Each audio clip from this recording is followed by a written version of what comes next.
എന്നാൽ നിങ്ങൾ കണ്ടുവോ മഹാനായ സ്വഹാബി വര്യൻ സഅലബത്ത് ഇബ്നു അബ്ദുറഹ്മാൻ? ആരാണ് സഅലബത്ത് ഇബ്നു അബ്ദുറഹ്മാൻ? അല്ലാഹുവിന്റെ റസൂലിന്റെ മദീനയിലെ പള്ളിയിൽ ഒരു പാവപ്പെട്ട സഹാബി കടന്നു വരികയാണ്. നമ്മുടെ ദർസുകളിൽ പാവപ്പെട്ട മുത്തഅല്ലിമീങ്ങൾ വരുമ്പോ ഹാജിയാരെ വിളിച്ചിട്ട് ഉസ്താദ് പറയും, ഹാജിയാരെ ഈ കുട്ടി ഒരു പാവപ്പെട്ട കുട്ടിയാ, നിങ്ങൾ വീട്ടിൽ കൊണ്ടുപോയി ഭക്ഷണം കൊടുക്കണം, നിങ്ങൾ വീട്ടിൽ കൊണ്ടുപോയി ഇവനെ സംരക്ഷിച്ചു കൊള്ളണം എന്നൊക്കെ പറയുന്നത് പോലെ ഈ പാവപ്പെട്ട സഅലബ എന്ന സഹാബിയെ മുതലാളിയായ പ്രമാണിയായ ഒരു സഹാബിയെ ഏൽപ്പിച്ചിട്ട് റസൂലുള്ള പറഞ്ഞു, മോനെ ഇവനെ നിന്റെ സഹോദരനെ പോലെ നീ കരുതണം, നിന്റെ വീട്ടിൽ ഇയാളെ താമസിപ്പിക്കണം, അയാൾക്ക് വേണ്ട എല്ലാ സൗകര്യങ്ങളും നീ ഒരുക്കി കൊടുക്കണം. ആ സഹാബി വര്യനത് സമ്മതിച്ചു. ഒടുവിലതാ രണ്ടുപേരും കൂടി വീട്ടിൽ താമസമാകുകയാണ്. എന്റെ ചെറുപ്പക്കാരെ നിങ്ങൾ ശ്രദ്ധിക്കണേ, എന്റെ ഉമ്മമാരെ നിങ്ങളുടെ ശ്രദ്ധ അല്പനിമിഷം ഇവിടേക്ക് നൽകണേ. 13 കൊല്ലത്തോളം താമസിച്ചു. ഈ 13 കൊല്ലം താമസിക്കുമ്പോഴും എങ്ങനെ ഈ 13 കൊല്ലം താമസിക്കുമ്പോഴും മഹാനായ സഅലബത്ത് ഇബ്നു അബ്ദുറഹ്മാൻ എന്ന സഹാബി മദീനയുടെ പള്ളിയിൽ നിസ്കാരം നിർവഹിച്ചിട്ട് തിരിച്ചു വരുമ്പോൾ മദീനയിലെ പള്ളിയിൽ ജമാഅത്തിന് പ്രവാചക പുങ്കവർക്കൊപ്പം കൂടിയിട്ട് തിരിച്ചു വരുമ്പോൾ ആ വീട്ടിലെ വേലക്കാരിയായ പെണ്ണ് വിളിച്ചു പറയുന്നു, എന്റെ പ്രിയപ്പെട്ട യജമാന. മുതലാളിയായ സഹാബിയോട് ആ വീട്ടിലെ വേലക്കാരിയായ പെണ്ണ് പറയുന്നു, യജമാന, ജാഅ സദീഖുൽ അഅമാ, ജാഅ സദീഖുൽ അഅമാ. കൺകുരുടനായ നിങ്ങളുടെ കൂട്ടുകാരൻ, കൺകുരുടനായ നിങ്ങളുടെ സ്നേഹിതൻ ഇതാ വരുന്നു, ഇതാ വരുന്നു. മഹാനായ സഅലബതങ്ങൾക്ക് കണ്ണിന് പ്രശ്നമൊന്നുമില്ല, മഹാനായ സഅലബതങ്ങൾക്ക് കണ്ണിന് പ്രോബ്ലം ഒന്നുമില്ല. പക്ഷേ ഈ പെണ്ണെന്തിനാണ് അങ്ങനെ പറയുന്നതെന്നറിയുമോ? ഈ പെണ്ണെന്തിനാണ് അങ്ങനെ പറയുന്നതെന്നറിയുമോ?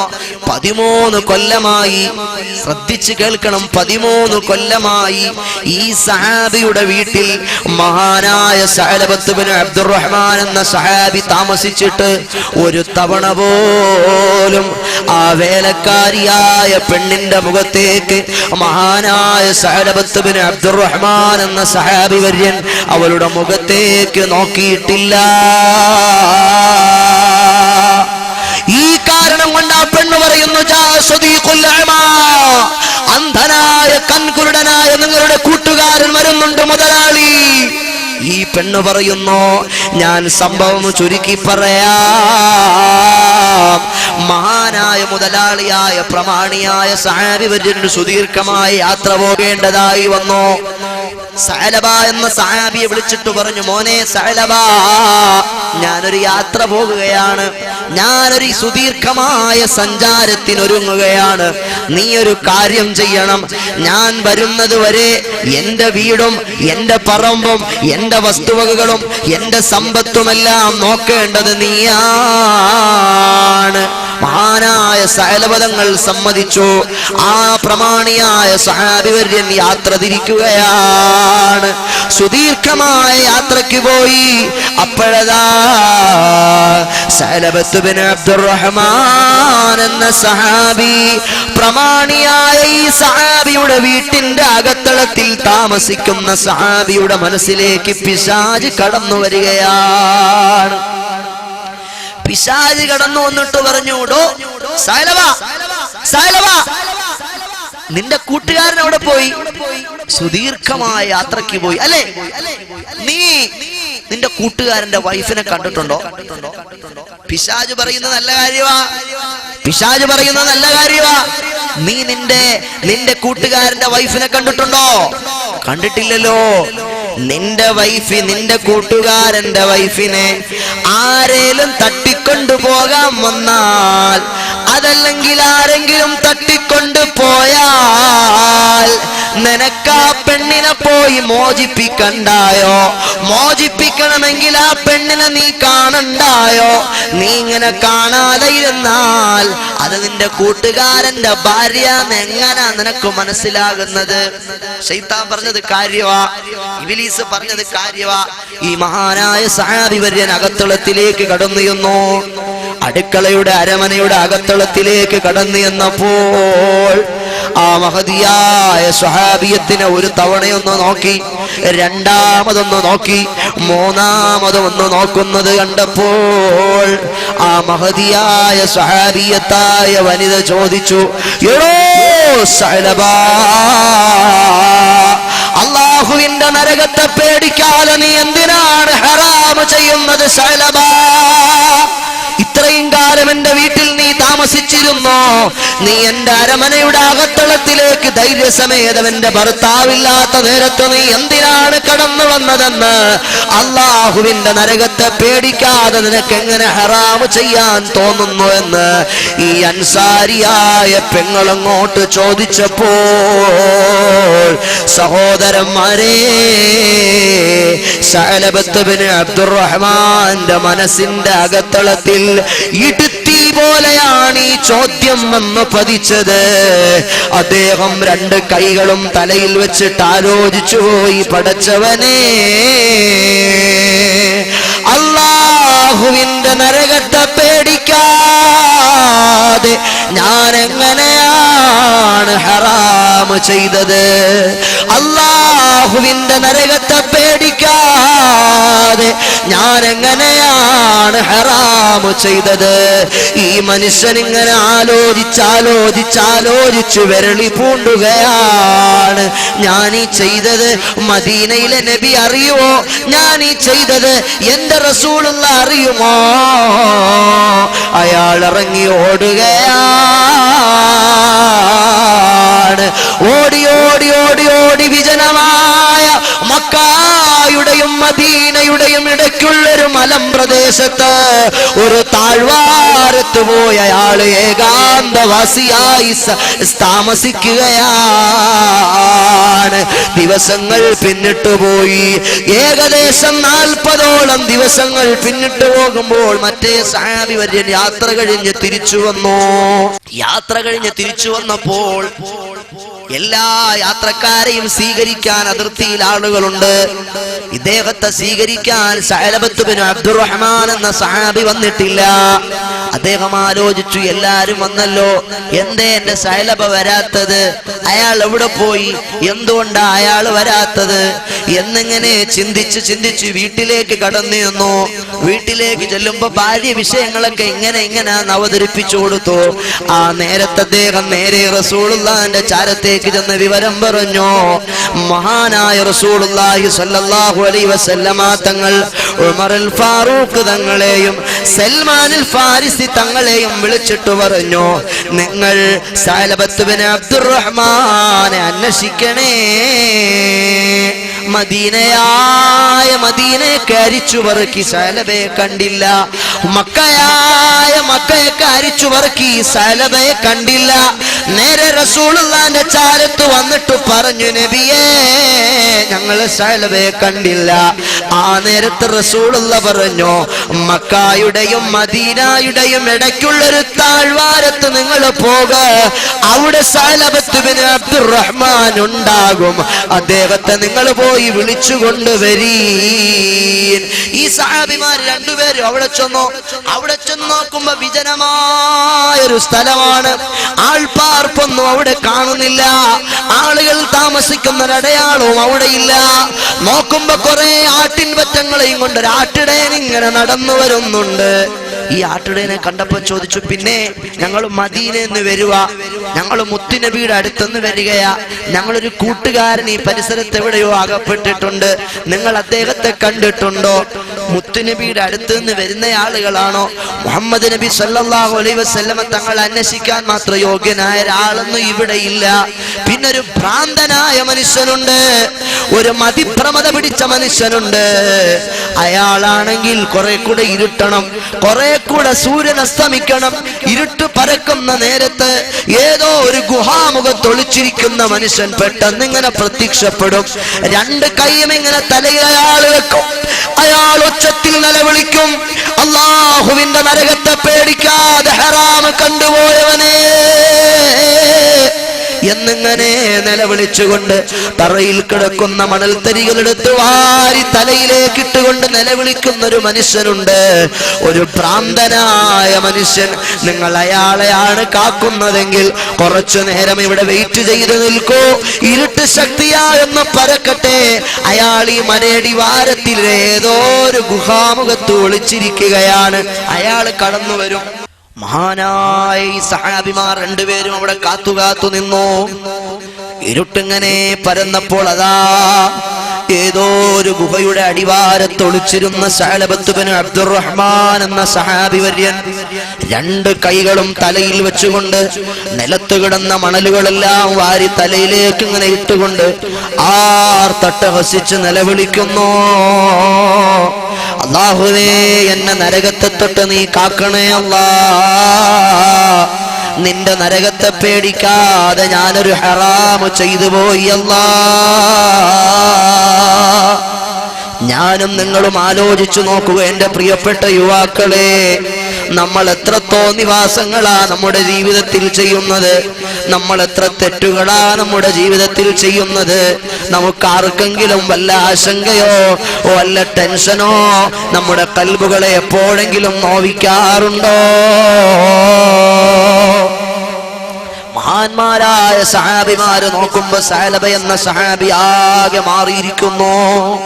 ഭക്ഷണമൊന്നും കഴിക്കാതെ മെല്ലിച്ചൊരു കോലം, താടിയും മുടിയുമെല്ലാം വളർത്തിയിട്ട വല്ലാത്തൊരു വികൃതമായ കോലം. നേരെ ചെന്നിട്ട് പറഞ്ഞു, ഞാൻ ഉമറുൽ ഫാറൂഖാണ്, ഇത് സൽമാനുൽ ഫാരിസിയാണ്, ഞങ്ങൾ റസൂലുള്ളാഹിന്റെ ചാരത്ത് നിന്ന് ഹബീബ് പറഞ്ഞിട്ട് വരുന്ന ആളുകളാണ്. നിങ്ങളെ ഹബീബ് വിളിക്കുന്നുണ്ട്, യദഊക റസൂലുള്ളാഹ്. ഈ മനുഷ്യൻ പറഞ്ഞു, ഞാൻ വരൂല. എന്റെ ഈ കണ്ണുകൾ കണ്ടോ, അല്ലാഹുവിന്റെ നരകത്തെ പേടിക്കാതെ ഹറാമ് കണ്ടുപോയ കണ്ണുകൾ. ഈ കണ്ണുകളുമായിട്ട് ഞാൻ എങ്ങനെ റസൂലുള്ളാഹിന്റെ ചാരത്തേക്ക് കടന്നു വരും? ഈ കണ്ണുകളുമായിട്ട് ഞാൻ എങ്ങനെ ഹബീബിന്റെ ചാരത്തേക്ക് കടന്നു വരും? സാധ്യമല്ല, ഞാൻ വരില്ല. മഹാനായ ഉമറുൽ ഫാറൂഖ് റളിയല്ലാഹു അൻഹുവിനോട് അദ്ദേഹം ഇത് സംസാരിക്കുമ്പോൾ മഹാനായ ഫാറൂഖ് തങ്ങൾ പറഞ്ഞു, മോനെ, ആരാ നിന്നെ വിളിച്ചതെന്നറിയുമോ? റസൂലുള്ളാഹി തങ്ങളാണ്. മുത്തുനബി വിളിച്ചാൽ എന്താ പ്രത്യേകത എന്നറിയുമോ? ഫർദ് നിസ്കാരത്തിലാണെങ്കിലും റസൂലുള്ള വിളിച്ചാൽ ഉത്തരം ചെയ്യണമെന്നാണ് ഇസ്ലാമിന്റെ ശരീഅത്തിന്റെ നിയമമുള്ളത്. അതുകൊണ്ട് ഹബീബ് വിളിക്കുന്നു, നീ മദീനത്ത് വന്നേ പറ്റൂ. അപ്പോൾ ഇയാള് പറയുകയാണ്, ഈ സഹാബി വര്യൻ പറയുകയാണ്, ഞാൻ വരാം, പക്ഷേ നിങ്ങൾ എന്നെ എന്ത് ചെയ്യണമെന്നറിയുമോ? എന്റെ കാലിൽ നിങ്ങൾ ചങ്ങല കൊണ്ട് ബന്ധിക്കണം. എന്റെ കാലിൽ ചങ്ങല കൊണ്ട് ബന്ധിച്ചിട്ട് എന്നെ നിങ്ങൾ മുഖം കുത്തിയ രീതിയിൽ ഈ കാട്ടിൽ നിന്ന് വലിച്ചിഴച്ചു കൊണ്ട് ഹബീബിന്റെ ചാരത്തേക്ക് പോകണം. കാരണം തെറ്റ് ചെയ്തു പോയി, ഈ കണ്ണുകളുള്ള തല ഇങ്ങനെ തറയിൽ കിടന്ന് ഒരഞ്ഞൊരഞ്ഞു മുറിവാകട്ടെ. ഇനി അഥവാ മദീനത്ത് വന്നാൽ തന്നെ ഹബീബായ നബി നിസ്കാരം നിർവഹിക്കാൻ വേണ്ടി തക്ബീറത്തുൽ ഇഹ്റാം ചൊല്ലി ബിലാൽ തങ്ങൾ ഇഖാമത്ത് കൊടുത്ത ശേഷം റസൂലുള്ളാഹി തങ്ങൾ കൈ കെട്ടിയാൽ മാത്രമേ ഞാൻ മദീനയിലെ പള്ളിയിൽ പ്രവേശിക്കുകയുള്ളൂ. ഈ വർത്തമാനം കൂടി മഹാനായ സഅലബത്ത് ബിൻ അബ്ദുറഹ്മാൻ എന്ന സഹാബി കണ്ടീഷൻ പറയുകയാണ്, നിബന്ധന വെക്കുകയാണ്. വളരെ തന്ത്രജ്ഞനായ ഉമറുൽ ഫാറൂഖ് റളിയല്ലാഹു അൻഹു മഹാനവറുകളെയും കൊണ്ട് മദീനയിലെത്തിപ്പോയി. മദീനയിലെത്തുമ്പോൾ ഒരു കാരണവശാലും പള്ളിയിൽ കയറാൻ തുനിയുന്നില്ല, സന്നദ്ധനാകുന്നില്ല. ഒടുവിൽ ഹബീബായ നബി ഇശാ നിസ്കാരം നിർവഹിക്കുകയാണ്. ബിലാൽ തങ്ങൾ ഇഖാമത്ത് കൊടുത്തു. റസൂലുള്ള നിസ്കരിക്കാൻ വേണ്ടി മദീനയിലെ പള്ളിയിൽ അതാ ആ പള്ളിയുടെ മിഹ്റാബിന്റെ ചാരത്ത് നിന്ന് കൈകെട്ടിപ്പോയി. ഫാത്തിഹ ഓതിയ ശേഷം റസൂലുള്ളാഹി തങ്ങൾ ഓതുന്ന സൂറത്ത് ഏതാണ്? യാ അയ്യുഹൽ മുസമ്മിൽ ഖുമിൽ ലൈല ഇല്ലാ ഖലീലാ നിസ്ഫഹു വൻഖുസ് മിൻഹു ഖലീലാ ഔ സിദ് അലൈഹി വറത്തിലിൽ ഖുർആന തർതീലാ ഇന്നാ സനുൽഖി അലൈക ഖൗലൻ സഖീലാ എന്ന് തുടങ്ങുന്ന മുസമ്മിൽ സൂറത്ത് പാരായണം ചെയ്ത് ഈ സഹാബി വര്യൻ പള്ളിക്കകത്ത് കയറി നോക്കുമ്പോ റസൂലുള്ളാഹി തങ്ങൾ ഈ സൂറത്ത് പാരായണം ചെയ്ത് ഇന്നലദൈനാ അൻകാല വജഹീമ وطعاما ذا غصة وعذابا أليما يوم ترجف الأرض والجبال وكانت الجبال كثيبا مهيلا. വിശുദ്ധ ഖുർആനിൽ ആഖിറത്തെ പരാമർശിക്കുന്ന അർത്ഥം വരുന്ന ആയത്ത് റസൂലുള്ളാഹി ഓതുകയാണ്. നരകീയ അഗ്നിയെ പരാമർശിക്കുന്ന സൂറത്ത് റസൂലുള്ളാഹി ഓതുകയാണ്.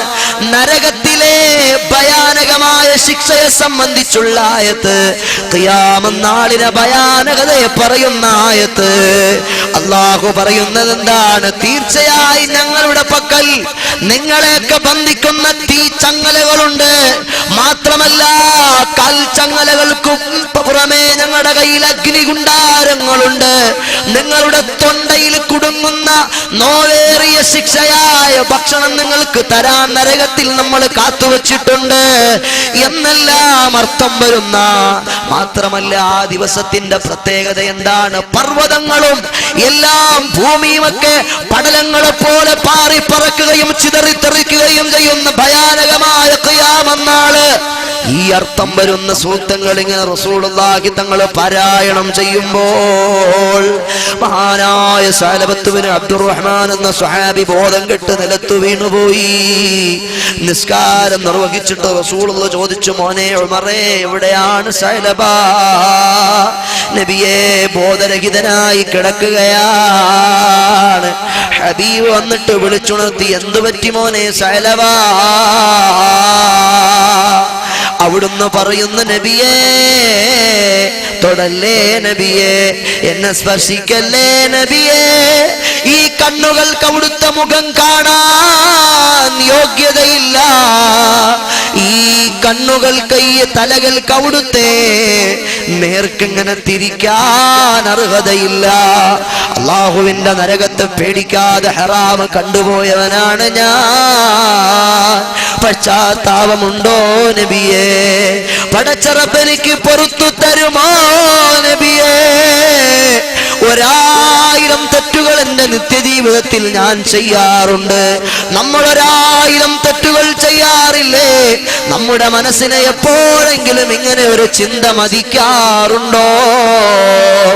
ഈ സഹാബി വര്യന് പൊട്ടി പൊട്ടി കരഞ്ഞുകൊണ്ട് ഹബീബിനോട് പറയുന്നു, എന്റെ തൗബ അല്ലാഹ് സ്വീകരിക്കുമോ നബിയേ?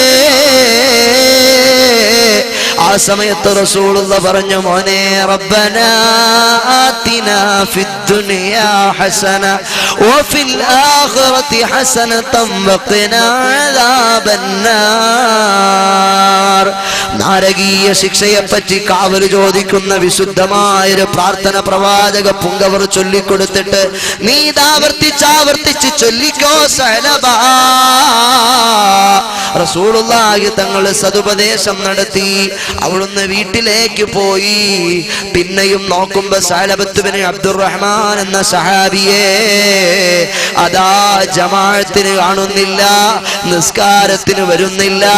അന്വേഷിച്ചു നോക്കുമ്പോൾ വഹുവ മരീവൻ, അവിടുന്ന് രോഗിയാണ്.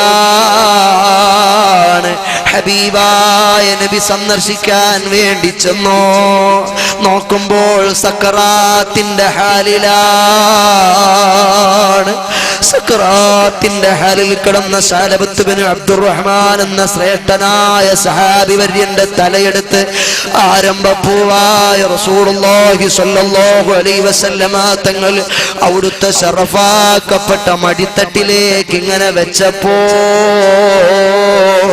പെട്ടെന്ന് തല ഇങ്ങനെ വെട്ടി തിരിച്ചിട്ട് പറയുന്നു, നബിയേ, പാപം കണ്ടുപോയ ഈ കണ്ണുകളുള്ള തല അവിടുത്തെ ശ്രേഷ്ഠ സമ്പന്നമായ പരിശുദ്ധ പരിശ്രേഷ്ഠമായ മടിത്തട്ടിൽ വെക്കാൻ യോഗ്യതയില്ല നബിയേ. മോനെ സഅലബ, നിനക്ക് അല്ലാഹു പുറത്തു തന്നിട്ടുണ്ട്. നീ വല്ലാതെ പടച്ച റബ്ബിനോട് പശ്ചാത്തപിച്ചയാളാണ്. നിന്റെ തൗബയല്ല ഇഷ്ടപ്പെട്ടു പോയി സഅലബ. ഈ സന്തോഷത്തിന്റെ വർത്തമാനം റസൂലുള്ള അറിയിച്ചപ്പോൾ ഒരു വല്ലാത്ത അതാ മഹാനായ സഅലബത്ത് ബിൻ അബ്ദുറഹ്മാൻ എന്ന സഹാബി വര്യൻ ഈ ലോകത്തോട് വിട പറഞ്ഞു പോയി. മുഅ്മിനീങ്ങളെ, ജനാസ എടുക്കുന്ന നേരത്ത് റസൂലുള്ളാഹി തങ്ങളാണ് ജനാസയ്ക്ക് വേണ്ട എല്ലാ കർമ്മങ്ങളും ചെയ്തത്. ആ മയ്യിത്തുമായി ബന്ധപ്പെട്ട് എല്ലാ കർമ്മങ്ങളും ചെയ്തയാൾ റസൂലുള്ളാഹി തങ്ങളാണ്. ജനാസ കൊണ്ടുപോകുമ്പോ മുത്തുനബി പെരുവിരൽ കുത്തിയിട്ടാണ് നടക്കുന്നത്. സഹാബിമാര് ചോദിച്ചു, നബിയേ, എന്തിനാണ് അവിടുന്ന് പെരുവിരൽ കുത്തിയിട്ട് മഹാനായ സഅലബയുടെ ജനാസയും കൊണ്ടുപോയത്? അപ്പൊ മഹാനായ റസൂലുള്ളാഹി തങ്ങൾ പറഞ്ഞു, പടച്ച റബ്ബിലേക്ക് വല്ലാതെ പശ്ചാത്തപിച്ചു പോയ സഅലബത്ത് ബിൻ അബ്ദുറഹ്മാൻ എന്ന സഹാബി വര്യന്റെ പശ്ചാത്താപം അല്ലാഹ് സ്വീകരിച്ചു പോയി, വല്ലാതെ ഇഷ്ടപ്പെട്ടു പോയി. ആകാശലോകത്ത് നിന്ന് സഅലബത്ത് ബിൻ അബ്ദുറഹ്മാന്റെ ജനാസ നിസ്കാരത്തിൽ പങ്കെടുക്കാൻ ആയിരം മാലാഖമാരിറങ്ങി വന്നുപോയി. അവർക്ക് തിക്കും തിരക്കും കാണിക്കുന്ന മാലാഖമാർക്ക് സൗകര്യമൊരുക്കി കൊടുക്കാൻ വേണ്ടിയാണ് ഞാൻ ഇങ്ങനെ എന്റെ പെരുവിരലുകൾ കുത്തി കുത്തി നടന്നത്. ഇതെന്തൊരു ശ്രേഷ്ഠതയാണ്, ഇതെന്തൊരു പവിത്രതയാണ്. ആധുനിക ലോകത്തെ ചെറുപ്പക്കാരോട് ഈ തിയറീസുകൾ പറഞ്ഞാ മനസ്സിലാകുവോ? ഇതൊക്കെ പ്രസംഗിച്ചാൽ ആരെങ്കിലും ഉൾക്കൊള്ളുവോ?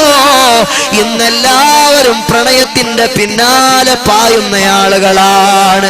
ദിനേന ദിനം പ്രതി എത്ര ഹറാമുകൾ ഞാനും നിങ്ങളും കാണാറുണ്ട്. നമ്മുടെ മനസ്സിന്റെ അകത്തളങ്ങളിൽ എവിടെയെങ്കിലും വല്ല വേദനയുമുണ്ടോ? അതെന്തുകൊണ്ടാണ് വരാത്തത്? നമ്മുടെ ഖൽബിൽ ഈമാനിന്റെ കുറവുള്ളത് കൊണ്ടാണ്. നമ്മുടെ മനസ്സുകൾ അത് റെഡിയാകാത്തത് കൊണ്ടാണ്. നമ്മുടെ മനസ്സുകൾ നന്നായെങ്കിൽ നമ്മൾ ഓരോ ഹറാമ് വരുമ്പോഴും നമ്മൾ ഓടി ഓടി ഒളിക്കുമാ